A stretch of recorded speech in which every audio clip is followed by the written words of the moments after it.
been several days since White House Chief of Staff John Kelly sat down with Laura Ingraham on Fox News and made some various comments regarding the Civil War, as well as Confederate General Robert E. Lee, that is not sitting well with the Congressional Black Caucus. They sent a letter to the White House blasting his comments. In case you forgot, this is what Kelly had to say. Robert E. Lee was an honorable man.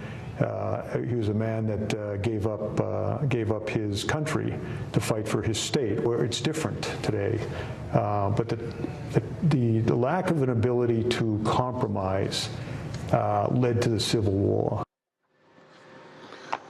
Well, yesterday in the White House briefing room, April Ryan of American Urban Radio Networks asked Sarah Huckabee Sanders about this issue, and let's just say Sarah was not happy with April. Thanks so much, guys. Hope you have a happy and safe Halloween. Thanks, guys. Okay, I don't know what that was. We should, folks, have that full soundbite. Again, yesterday, it should, so we can play the right soundbite for you. This is what April Ryan actually asked Sarah Huckabee Sanders on yesterday. And I'm going to ask the question again.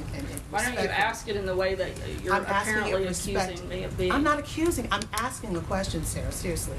The question is, does this administration believe, does this president believe slavery was wrong? And before you answer, Mary Frances Berry, a historian, said in 1860 there was a compromise. The compromise was to have southern states keep slavery, but the Confederacy fired on Fort Sumter that caused the Civil War.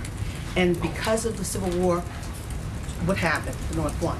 I think it is disgusting and absurd to suggest that anyone inside of this building would support slavery. There was drama again yesterday. The CBC in their letter, they say John Kelly needs a history lesson. Of course, he has not responded to any of these charges. And also, what's quite interesting is that in his interview with Ingram, he made it clear he was not going to be apologizing to Congresswoman Frederica Wilson as a result of those comments. Joining us right now is Mississippi Congressman Benny Thompson, the ranking Democrat on the House Homeland Security Committee. Congressman Thompson, how you doing? Doing well. How are you, Roland? So I know some people might be saying, okay, this is really no big deal, but it is, because when previously you had Donald Trump, who also said the exact same thing. Oh, there could have been easily a compromise. You look at his response to Charlottesville. Now all of a sudden, because remember, the question that was the setup here dealt with the issue of the plaques being removed from a church in Virginia that honored George Washington and Robert E. Lee. That was the setup. Fox News has been focusing on this story all week. And so you got to ask yourself the question here, why in the world is this four-star general, a guy with a master's degree, acting as if he fell asleep in history class? Well, there's no question about it. Robert E. Lee gave up his country to fight for his state. You know, that's called treason. And so here you are trying to say that a person who's guilty of treason is an honorable individual, and that the Civil War was fought because of a lack of compromise. Well, most learned people will say it was over the issue of slavery. And I don't see how the notion of slavery is up for debate. So the general was off base. Congressman Cedric Richmond, our chairman of the Congressional Black Caucus, was right to take him on. And obviously, he's still trying to defend some of the atrocities that have gone on recently, Charlottesville, other areas. And, you know, John Kelly for a minute was Secretary of Homeland Security. That was his space. Clearly, he's kind of out of his element being chief of staff. His attack on Congresswoman Wilson was totally inappropriate. She represents that district. She knows that Sergeant Johnson, who was killed. So she has to represent her people. And for him to attack her with a lie and refuse to apologize after we've seen for our own eyes that he is lying is totally inappropriate. And for him as the chief of staff to the president, it sends a bad message. Well, one of the things that I think somebody might be saying was like, look, okay, of course, we're talking about the Civil War, 1861, but the real issue, though, is how this White House deals with white supremacists. You have the FBI, who all of a sudden wants to label African-American protesters as these extremists, sort of trying to identify them. To me, going back to COINTELPRO, you look at this unwillingness to go after these white supremacists. You look at the FBI shifting resources, the DOJ shifting resources away from investigating white domestic terrorist groups, as opposed to saying, oh, we're only going to focus on ISIS. This is a fundamental problem for this White House. Well, you're absolutely correct. More importantly is when you look at the statistics, we've had more acts of domestic terrorism carried on by white individuals in this country than we've had any other race of people. So what we have to do is follow the facts, not these notions of the tweets of the president. So again, Roland, the FBI movement in terms of the so-called black organizations. We are meeting with the FBI this month to talk about this notion or this pamphlet that these black organizations all of a sudden are extremist organizations. So clearly, the notion of race is difficult for this administration to talk about. The response to what happens when issues of race are involved is something that they're not prepared to fundamentally handle. And so if you look at the response to New York versus the response to Las Vegas, we had far more carnage reaped in Las Vegas than we've had in New York. They both are bad. They absolutely should not have happened. But we're looking for someone who's in charge to be a level-headed individual who can give us leadership. And maybe that's just too much to ask in this administration. And let's talk about that, because you just mentioned, of course, the terror attack that took place here in New York, where 8 folks were mowed down by a man driving a truck yesterday, Donald Trump. He comes out with his comments, of course, saying that this guy should be put to death. He all of a sudden is politicizing the issue. And it took them forever to deal with the issue of, first of all, it took a while to call what took place in Charlottesville terrorism. And that was terrorism. And then, of course, what we saw in Las Vegas, and it seemed as if somebody is Muslim, this president and his administration will quickly castigate and trash them, but will say nothing about white American terrorists. And where I come from, a terrorist is a terrorist. Well, and that's what we've been trying to get this administration to understand. We want all acts of terrorism to be addressed.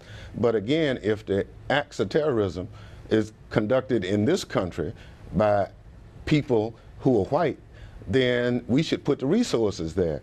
All of a sudden, because of this dastardly act in New York, we want to execute a guy without him having his day in court.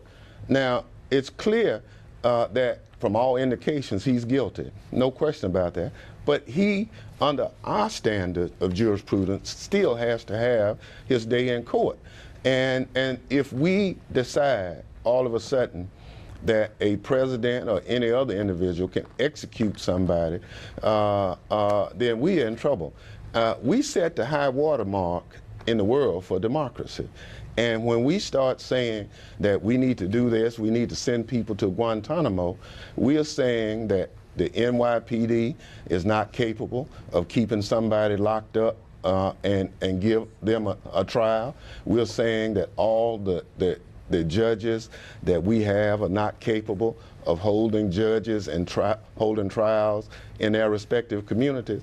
That's undergirding of our system.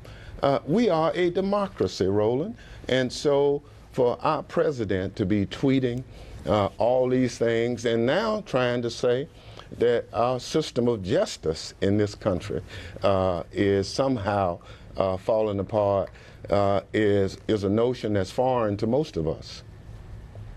Well, and one of the things that we have to also deal with is, and the question here is, can we trust Donald Trump to actually look at all Americans the same? Can we look at him, deal with him, and deal with these issues?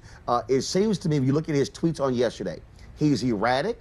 You also, based upon his comments, you now have to be concerned with whether or not you try this guy and whether he gets a fair trial when you have the President of the United States who says, put him to death. I mean, at some point, he has to recognize that he is actually impacting whether this guy will get a fair trial, which is a part of the American way. And then, of course, you already have the president trashing our own judicial system, calling it a laughingstock. Well, and that's the point I'm trying to make. As a democracy, we say you're innocent until proven guilty. Everyone has to have their day in court. If he's saying all of a sudden we have the framers of the Constitution, they were wrong, then we're in real trouble. People still look to this country for direction. But our president has to start acting as the adult in the room. And with these kinds of juvenile tweets, I'm afraid he's setting us up for failure. I want to go pull in my panel right now. Joining us right now is A. Scott Bolden, of course, who runs the heads of the National Bar Association Political Action Committee. We also, of course, have Ralph Chittum's, Ralph, of course, with Black Elephant Consulting. Glad to have him there as well. And India also joins us. We're going to pull your site up, leadershipexecs.com. India, glad to have you as well. Ralph, India, Gary Martin. Ralph, I'll start with you. This is conduct unbecoming of a president of the United States. And don't you think it's ludicrous that John Kelly doesn't want to say anything, doesn't want to correct the record, and wants us to somehow give him the respect of a four-star general? When is he going to actually respect American history? Well, there's no question that slavery was, and wherever it exists, is an abhorrent institution. And even Robert E. Lee himself, in writings that we have, historic writings, said that slavery is a moral and political evil in any country. So there's no question in anyone's mind that the institution of slavery is abhorrent and evil. I mean, that's not even to be debated. And even Robert E. Lee himself made that statement. But here's the problem. The problem here, Scott, is when you have Republicans like Donald Trump, when you have John Kelly, who say, oh, but honorable men, people of good faith on both sides. I'm sorry. We have to deal with what is reality. And they are defending these memorials to Confederate folks. They are pushing racial buttons. They know exactly what they are doing. They certainly are. And quite frankly, I'd say that they're whitewashing history. But you have to remember, this is not the president of the United States. This is the president of the deplorables. This is the president of the 30% or 40% who support him. And that's who he leads. That's who he's continuing to campaign for. And if you look at that white working class of folks and others, not the ones who elected him, but that base of his, they feel exactly the same way. So every time he tweets, every time he leads, every time he speaks, he's speaking to them. He's not speaking to us. He's not trying to lead us, actually. And so whether you're liberal, conservative, moderate, doesn't really matter. You begin to feel that this president isn't your president. He's the president of those who supported him at his base. And that's fundamentally wrong, because that's not leadership. And that's why we continue to have these debates on the race question, because they want to color it with race-neutral discussions where it is not a question, or it's unequivocal of this history, whether it's the Civil War, whether it's Charlottesville, whether it's the KKK. They simply cannot bring themselves to be presidential and to come out on the right side of these race issues. India, final comment on this? Yeah, my final comment is I actually want to take it back to General Kelly. And the issue for me is, if you look at General Kelly's record, even in the DHS, the Department of Homeland Security, when he first came in January, there was some hope that, he was going to kind of stand aside and be independent about his views. But as in the 6 months that he was in the Department of Homeland Security, he has proven to be one of the most aggressive one of the most aggressive enforcers of immigration. And he started to be more Trumpian in his ways the closer that he's become to the White House. Now that he's there, he is behaving in a way that's Trumpian, in my opinion, and I think in the opinion of a lot of others. And at the end of the day, you know, we have to make sure that we're asking the right questions and that we're not distracted from the real issues. And the real issue is that Kelly has shown us who he is and how he's going to behave for some time now. It didn't happen when he got to the White House. Weekdays on TV One. I will never lie to you. Oh my God. Roland Martin. He doesn't want to talk to us. He wants to ignore us. Uncensored. Hell no. That ain't gonna cut it, boo. Unapologetic. No, that is fundamentally false. You are wrong. He Unfiltered. wants an America where we all look alike.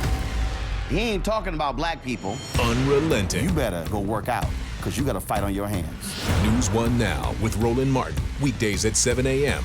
on TV One.